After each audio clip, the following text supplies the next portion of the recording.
Let's get this party started. How are you doing, Hel- man? Hello, how are you? All good.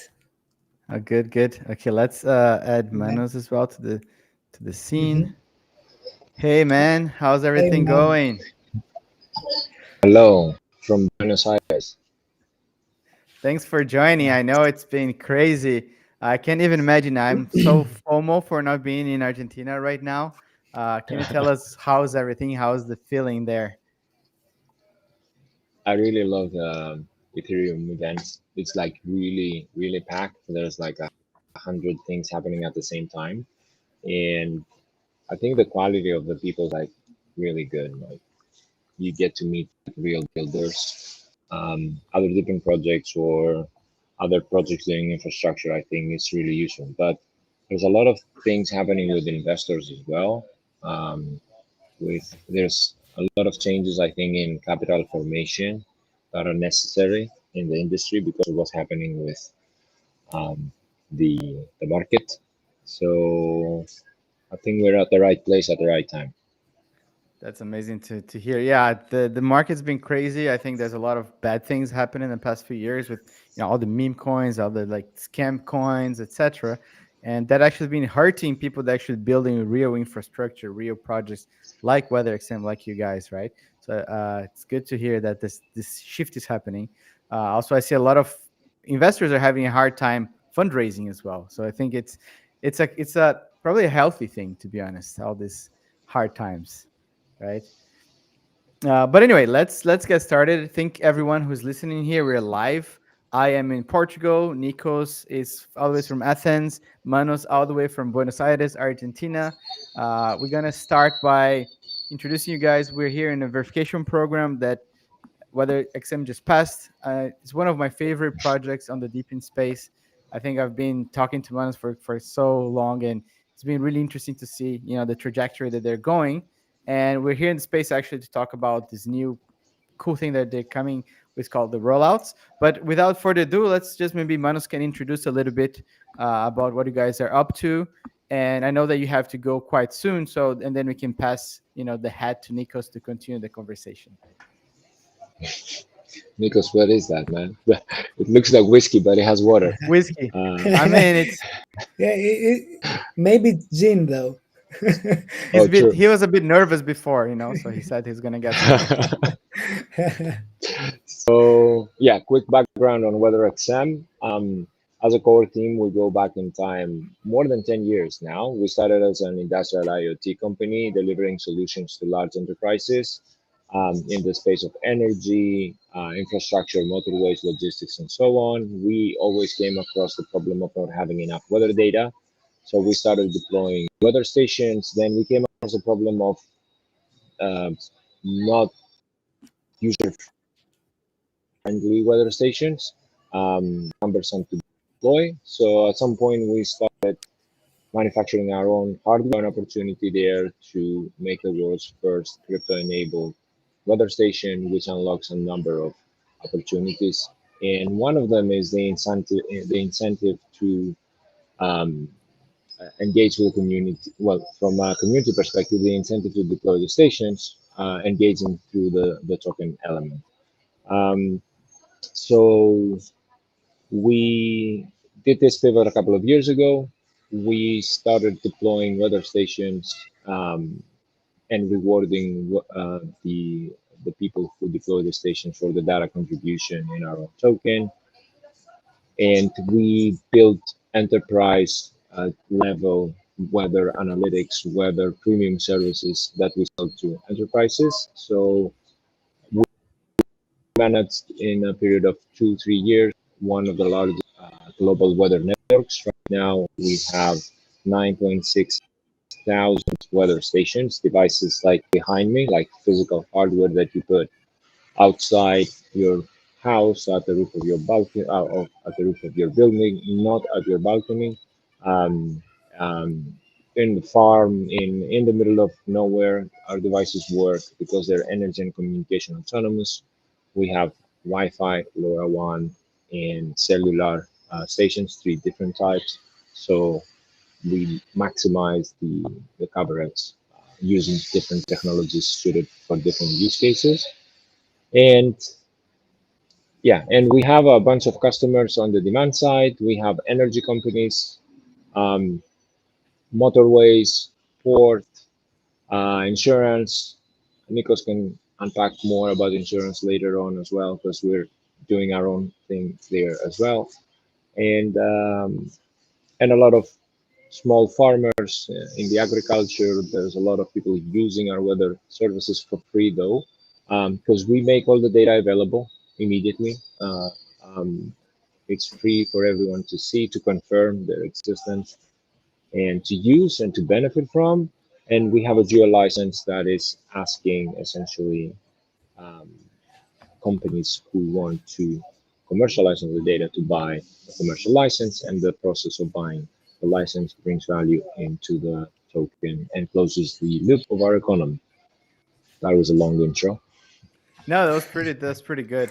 I think the bottom line is that weather data is extremely valuable, right? And then I think, like for example, in Lisbon, there is not enough weather stations, and more the weather I think is going to take a very important part of human societies, right? For example, we have our there's one person from the Hotspotty team, Megan. She lives in the Philippines, and then recently there was this massive typhoon that creates a lot of death, a lot of destruction. Here in Portugal, we have droughts, we have a lot of things as well that's interfering, with the crops, and that's going to happen everywhere in the world. And there are not enough weather stations out there. So I think what you guys are doing is something that is very, very important.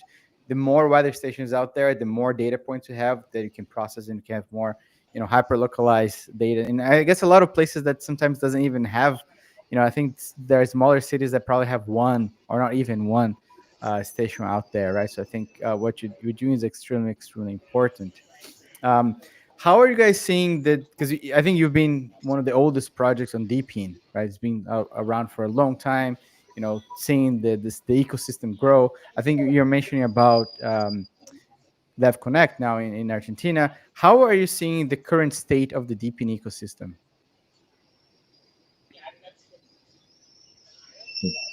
Let me comment a little bit on what you said before, and I will jump to this question. So there are different grades of weather stations.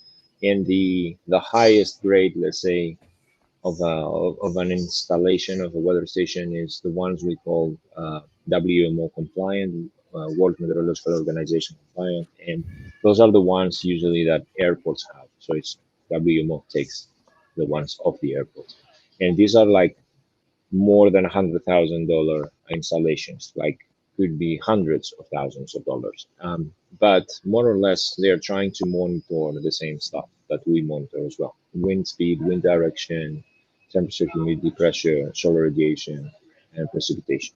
Of course, they do it in a more reliable way in terms of extreme weather events.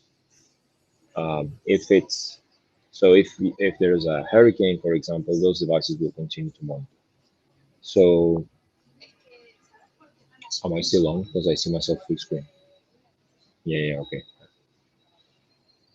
Uh, And you're muted. But okay. but Yeah. yeah, okay. I get I you more. guess all I is get good. you Let's some So more continue spotlight. Yes. discussing together, manos. so yeah, so you have that's the highest grade, okay? To the other end of the spectrum, you have gadgets that people put at their houses. Small thermometers, they put them at the windows, at the balconies, and they connect those, cheap sensors to very often to weather underground or other community projects that they aggregate sensors and weather station data. The problem with the latter is that there is no uniform hardware.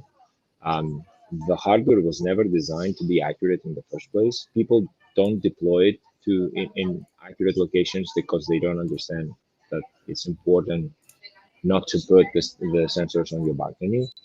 And and the platforms that collect all the data, like Weather Underground, they don't know what to do with this noisy data. So it's just a pile of data that is sitting there that is difficult to extract value. Nevertheless, Weather Underground, which is part of the Weather Channel, was sold to IBM in 2018 for 1 billion, and it was resold later, like a year ago, for 3 billion. So the value of weather data is huge, and it's not like You don't need to take the extreme weather events and people died because of a flood to identify this. Like the entire world economy depends on weather. It's a fact. And in industries that weather is important, like energy, agriculture, and so on, there are like tens of billions that are lost every year because of inaccurate forecasts. So the more weather stations you have, the more accurate the forecasts become, and weather stations complement satellite data. So you cannot replace them. They are actually necessarily for satellite data to work. So what we're trying to do, we are positioning ourselves in the middle between the gadgets and the WMO super compliant, super expensive airport uh, weather stations. So we fall somewhere in the middle. Our stations are affordable, but they are like very good engineered to be as accurate as possible for their price level. We give very detailed instructions to our community how to deploy the stations. We have very strict penalties when they don't do a good job, and we try to detect that with a number of different techniques. And the result is that we've built a network that is of very, very high quality. And we use the data in our network to produce better forecasts. And we have proven that our forecasts are superior to the ones that external companies are doing, which is another confirmation that our network has value. Now, this needs time to happen. To the infrastructure needed time to be built, and it also needs time to be communicated. But right now, we are participating in procurements of Met Office, the UK Meteorological Organization, NOAA. We are already in the procurement, so it's just a matter of time to find out if we won or not. And we are in discussions with WMO. So I think to connect to your question, like how's the different space changing? What I just said in the last few sentences, it would have been considered crazy a couple of years ago, because people didn't take different projects seriously. They thought they were yet another scam, another meme coin. That the meme had something with hardware, but it was still a meme coin. And in fact, there used to be different projects that were exactly like that. They had like a hardware element that didn't make any sense. That it was just a Raspberry Pi that does something, but nobody knew what it does. It did, but for some reason, it will make you rich.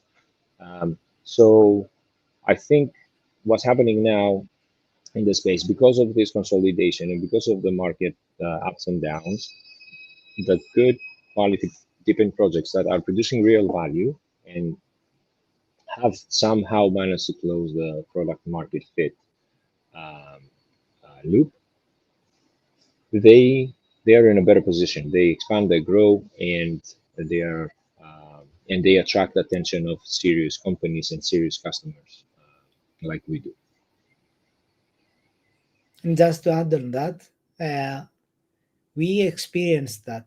In the end, in the beginning, we discussed with many different top tier organizations, public organizations, private companies, weather data aggregators, and they all, when they heard the crypto element, basically doors were closed. Okay, so what we had to do is exactly what we did.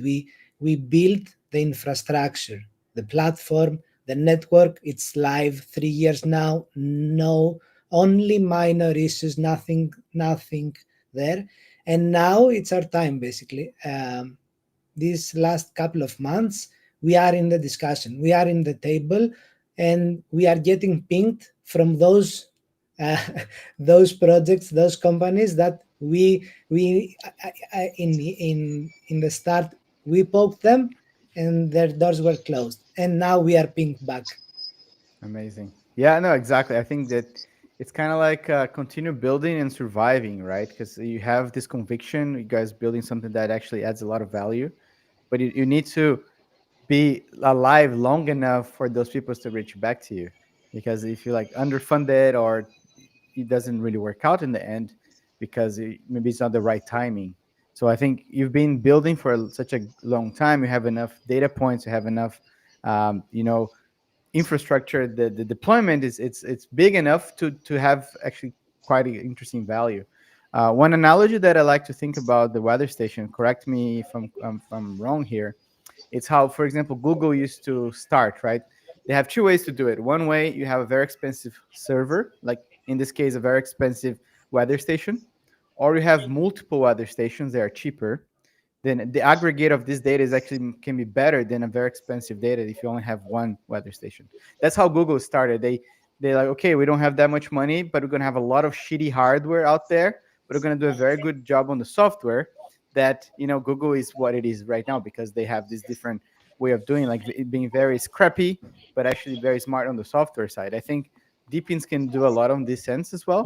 They don't have hundreds of millions of dollars to deploy, but you have scrappy people, smart people doing and actually finding ways to get the community to deploy that infrastructure.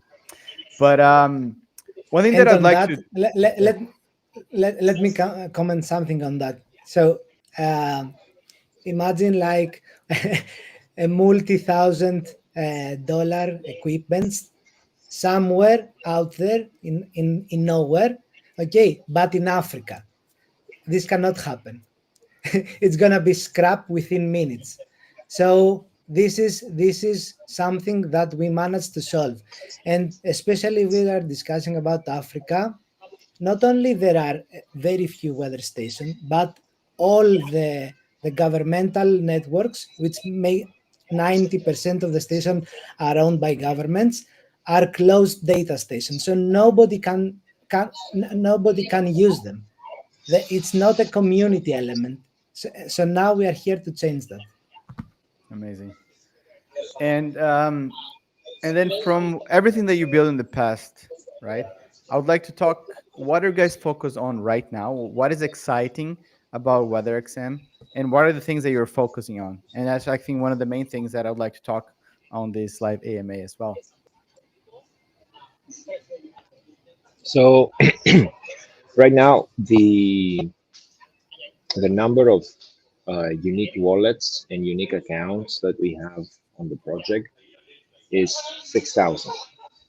So that means the majority of the network that we have today was built by 6,000 individual people.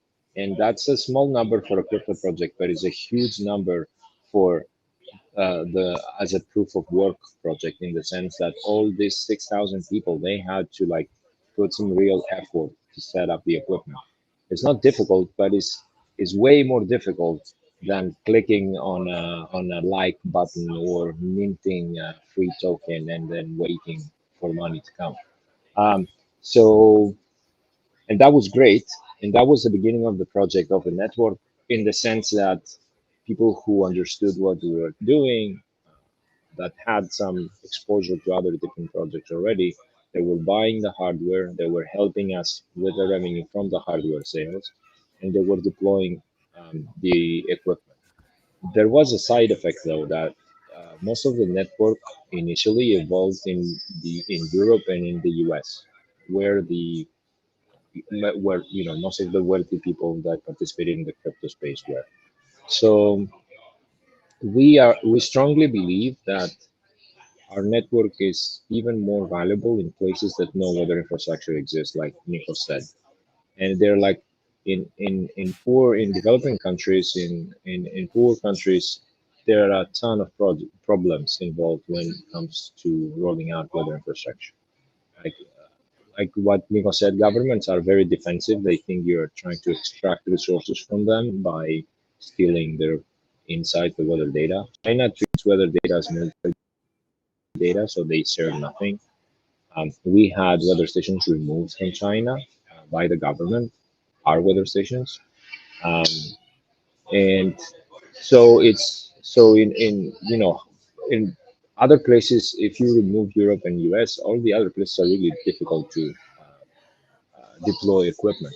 So in our attempt to, and at the same time, we think the opportunities there are more because of that, exactly because of that.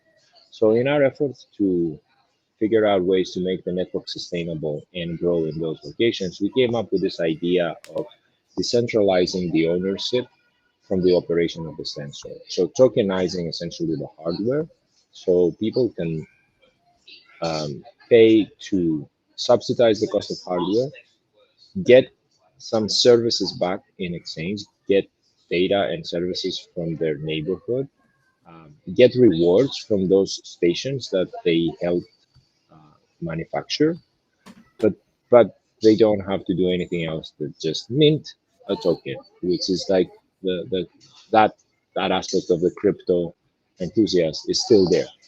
If you're lazy and you just want to mint a token and get reward from WeatherXM and help the project grow, we figured out a way to do that, and that's the targeted rollout program that we are running for a second year. And we did the first one in a centralized exchange called Swissborg, a hybrid exchange. So, and that was a huge success. We managed to raise from the community $600,000, which converts into 2.2 thousand weather stations. And the way that we did it, essentially, the DAO was doubling the the company at the time, I think, was doubling the amount of hardware. So essentially, we're selling the hardware with 50% discount, and we and this way we were generating additional rewards, and the additional rewards were enough to satisfy and to give to both the people who paid for the hardware and the people who were deploying the hardware. So the local deployers in in the countries that we care the most, which were India, Africa, and Latin America. And so through this program, we managed to find a small group of highly capable deployers that made an amazing job. Daba Wi-Fi is one of them. You probably had them here, and your in Hotspotty, um, in DePIN Hub as well. So yeah, so Java did an amazing job in India. They deployed hundreds of weather stations. Another partner of ours in Kenya, Black IoT, again, hundreds of weather stations in Kenya, and so on. And through this process, we managed to initiate the network in those really, really difficult places. And we're super proud that if you go to our Explorer today, explorer.weather, hundreds of stations been active sending real-time data from those locations. And but there was a challenge there that there is no platform that is specifically designed to support this concept of distributing hardware and fundraising for hardware. Um, and we tried, and I'm actually in a Gitcoin event right now in Buenos Aires. We tried to get inspiration from Bitcoin and other projects, and we try to find solutions to build such a platform. And it's really difficult because there should be something like this, doesn't exist yet, and we decided that we will continue our effort by building our own thing. So the targeted rollouts today that we're running are basically on our own infrastructure. We're not using any platforms, no OpenSea, no centralized exchanges, no nothing. Everything runs from our website. And it's a small step towards this direction of taking over the whole process of decoupling, uh, fundraising, uh, shipping in global logistics. We have 98 countries in our distribution, um, and expanding the network in a sustainable way. And Nikos will tell you more. Yes, thank you for all this Yeah, detailed information. Yeah. adding to what Manu said, um, the global south, yes, it's very important. There is a huge gap there from weather data, but you have to also take into consideration that just organically grow a network, which is heavily dependent on the location, on the specific data that is gathered from that location and will be consumed by a stakeholder. um, we identified that it's gonna matter if we do it on a targeted basis. So this is why the targeted rollouts. So yes, global south is a huge focus for us because there are great opportunities there due to the gap. but we are not focused only in that part of the globe. We are trying on a Web2 traditional way to find, to do business development, to find data consumers, and then we just know where is the target to deploy, to actually deploy. This is basically the perspective behind the rollouts in general. So what this means, how this translates, basically every station which is added in the network, in our network under the targeted rollout scheme plan, basically it adds to the revenue generating by the total network, generated by the total network. And yes, uh, what do we think So, and sorry, how we will Nico, bring? can I? Yeah, go. I think I need to leave because I'm speaking in a few minutes. So it was great seeing you, Daniel, again. And thanks for all the support and the love in the project. Let's go. And we'll be in touch. See you soon, man. We'll Enjoy probably see you then. Barcelona. Take care. Barcelona, Buenos Aires. I'm crazy. No. Bye. Well, Spanish. see you. All right. So what I wanted to conclude is that each station deployed under the rollout program basically supports a very concrete use case. It could be, you may have seen some of the use cases that we posted: parametric insurance, flood monitoring, travel weather guarantees. We can discuss more about them, and more to come within the next 3 months. But what this means is each station unlocks measurable value and it generates revenue. And now that's on the one side. On the other side, though, we have to bring that value to our community. So how do we do it? Currently, okay, we are trying to partner a lot with on-chain companies that basically will consume on-chain our data because our data are on-chain. But this industry, the weather affected industry, are very traditional. So we found a way, of course, with structured token buybacks. From the revenue generated by those rollouts, between 30 to 50% of those will be used for buybacks. So value will flow back to all the WXM holders. And on top of that, because we recognize that targeted rollout participants are very, very close to us as a community, a significant portion of max 30% from that buybacks will flow directly as a revenue share back to those supporters. So by those two ways, we both increase the value for the total WXM holders and also the rollout participants.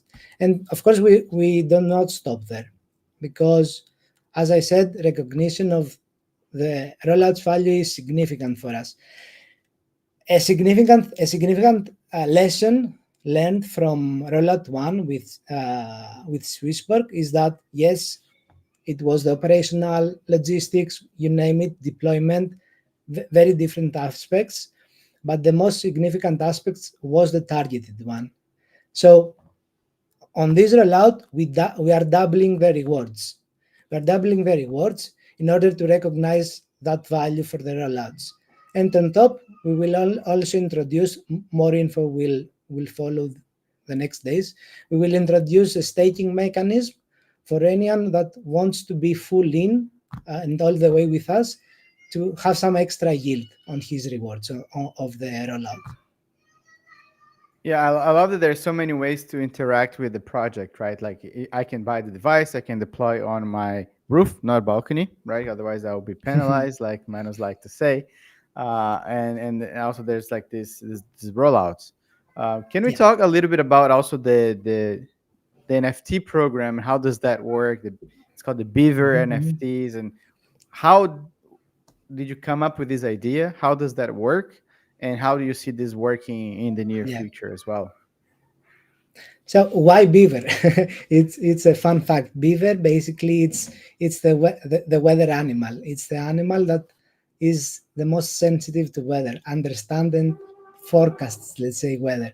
So it's our mascot in the weather industry.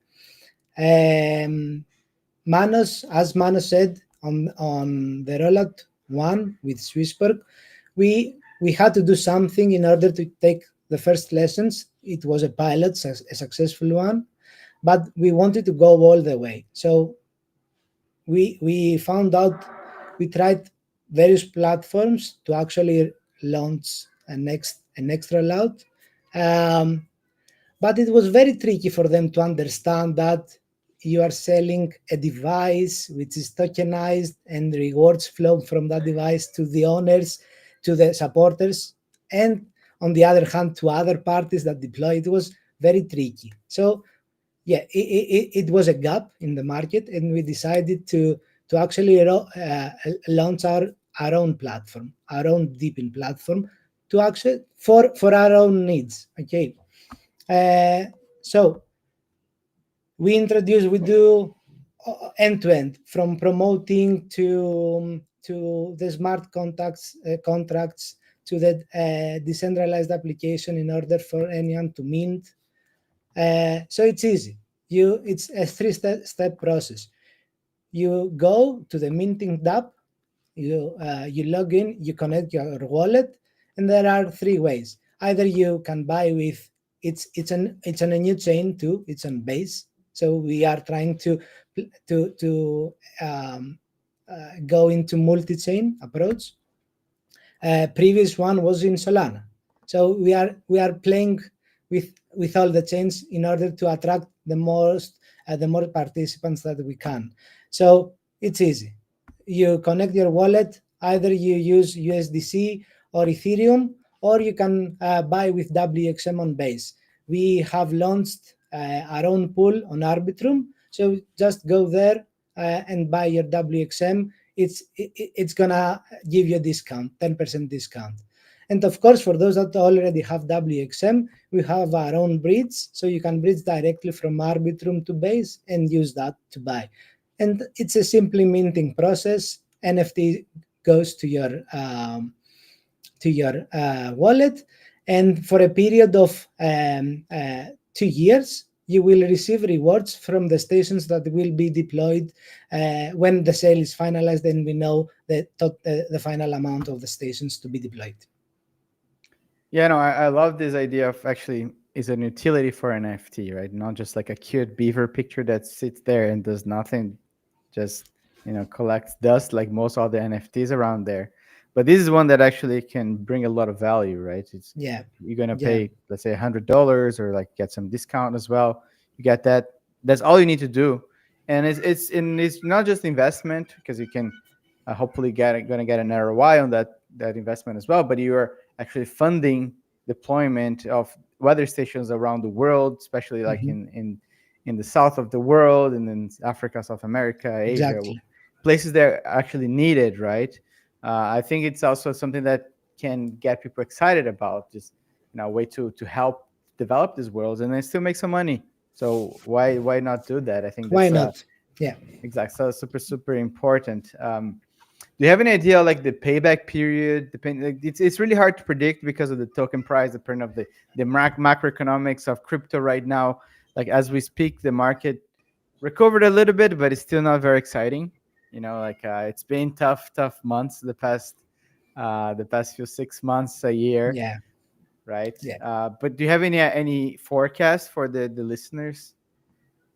Look, for the WXM price itself, of course, yes, it's down. All the market is down. Our own token down, but it's expected, because as we discussed before, we had to convince the traditional companies that we are not a scam. I mean the Web3 community. We are not a scam. We who have a token. Okay, so now we are in the game, and now revenue will be flowing to the company and will increase the value of the token. Of course, saying something specifically about the ROI of the project, I cannot, because it's multi-dependent. But for me, for me personally, this is speaking as I'm speaking as Nikos and not the CFO of WeatherXM. The most important thing is the revenue generated by those stations. And let me give you some thoughts and hints for the next 3 months. So parametric insurance plays a huge role for us. We have a strategic partner. We have done a lot of pilots with them this last couple of years, and now we are ready to proceed together in a joint venture in order to attack parametric insurance directly. So within the next 3 months, more info will be announced, but within the next 3 months, we will be all in into crop insurance. We now we have more than 5 6 revenue generating pilots, small projects, just to be in that.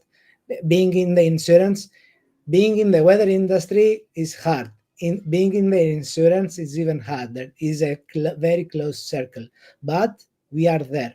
We are speaking with multi-million insurance companies. So we are there. We will be launching our own travel weather guarantee. We will be launching also flood insurance using our own weather station network and various satellite modeling with uh, significant experts in the flood field. So yeah, a lot to come within the next 3 4 months. So yeah, so for the people listening out there, pay attention, right? 'Cause I think there's a lot of ways that this revenue is going to be generating. I think that the insurance world is one that is quite interesting. It's quite different. How did you guys come to this idea? Like, oh, we have the best data, we understand the data, we trust the data, then we Mm. put our name So behind it. there is a global shift in the insurance market in general. So imagine you have the traditional insurance and you have the parametric one.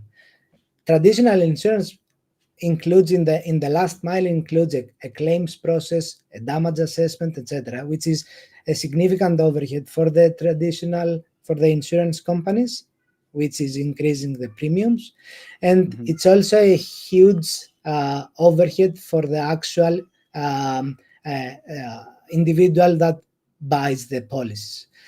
On the parametric side, though, that kind of niche market is full of startups, full of data mining startups.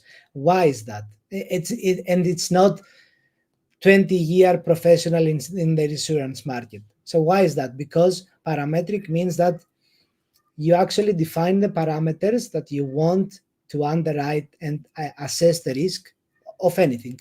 For us, it's an adverse weather condition. So you use the parameters of weather in order to assess risk, and you actually then that's the one side, and to trigger the policy, actually understand what's done and give a payout to the insured individual. You have your weather station, which basically acts as an oracle.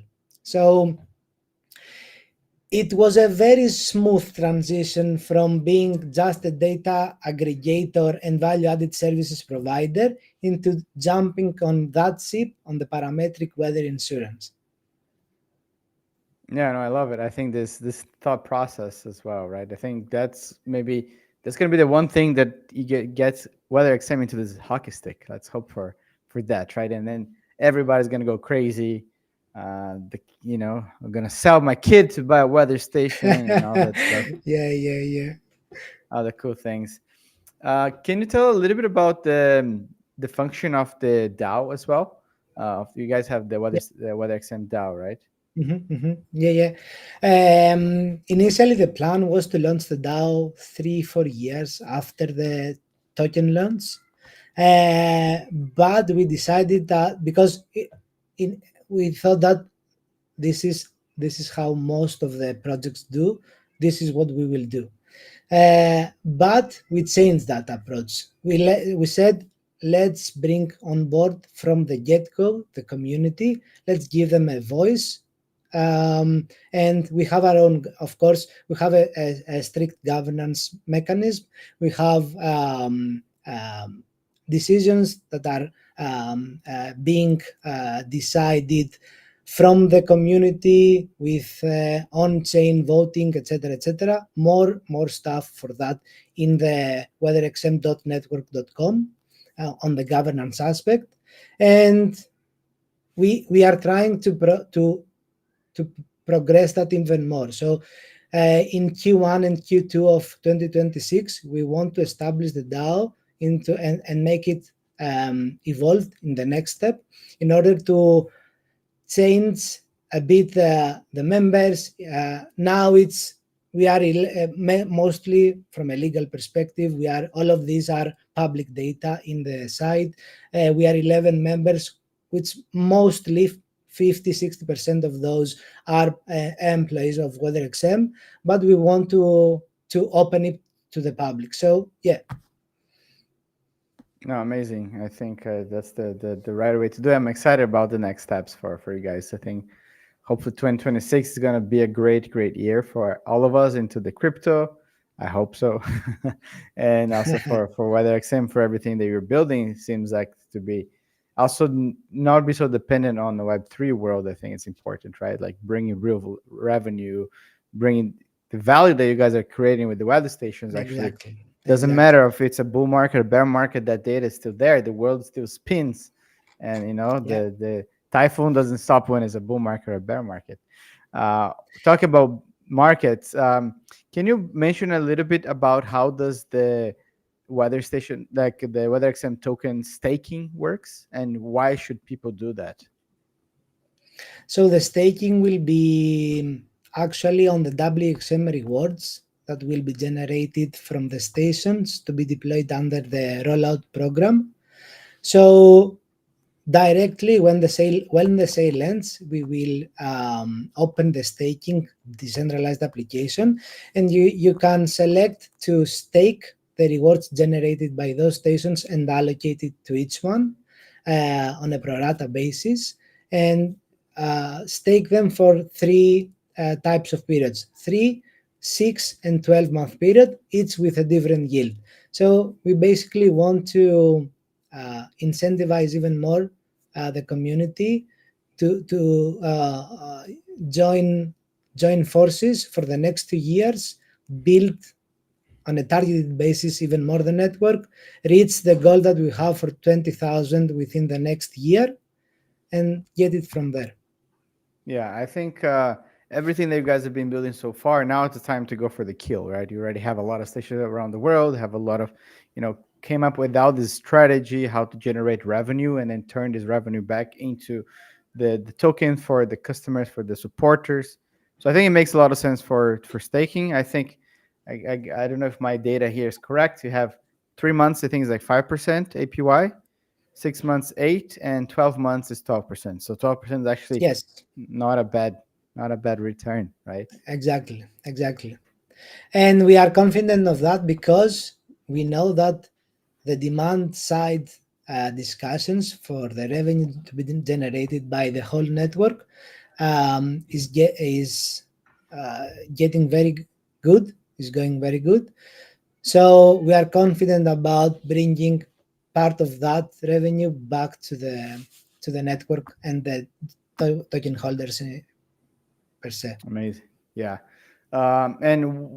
I think we talk a lot about the things that are coming up in next years, everything that you're building. I think WeatherXM is one of the OG projects in the space. They started not too much after Helium, I guess, became a Web3 Yeah, company. As far as I remember, DePIN, WeatherXM was always around as well since the early beginning with other projects. true. It's been really nice to see the trajectory of guys trying to also find product market fit, find ways to make it work, right? With the insurance part, also the NFT, the rollouts. Because I remember when Manos was talking to me about this idea of having community support, fund actually deployment other places of the world, and this actually is a reality. So that's really cool. What is the last things that you like to tell the community who's listening right now? For me, and again, I'm speaking as Nikos. tokenization is one of the greatest way to finance and decentralize uh, any operation that is currently going on. So for me, DePIN, it's transitioning from hype to utility, and we see that with more enterprises that is trying to deepinize themselves, traditional enterprises. So what I say is that, and specifically now for WeatherXM, tokenizing a weather station network actually makes sense. It's one of the for me again best ways to finance the expansion of that network in a strategic way without having to take multi-billion dollars in funding. So Amazing. Yeah, exactly. I think that's the beauty of DePIN, and then so many people trying to find ways to make it work for many years now. And yeah, I just want to tell everyone who's listening, make sure to get your Beaver NFT, be part of this weather revolution, and stake your tokens as well, because that could be pretty good. This show is not financial advice. We try to bring great companies, great founders, people building technology that can change the world. And that's, I'm a super nerd about this. I like Web3. I like, electronics, hardware, Web3, blockchain, all the cool things. And I believe that we're going towards something exciting. And that's actually I like to, build Deepin Hub for, get a community and everybody. So someone's calling me, and that's no calls at this time. But yeah, I want to thank you for taking your time, Romanos, for being all the way from Buenos thank you, Aires man. here. Uh, yeah, back to work, man. There's a lot of work to do. Hats off for everything that you guys are doing, and let's continue building. Thank you, everyone. Thanks, man. Thank you a lot. Cheers.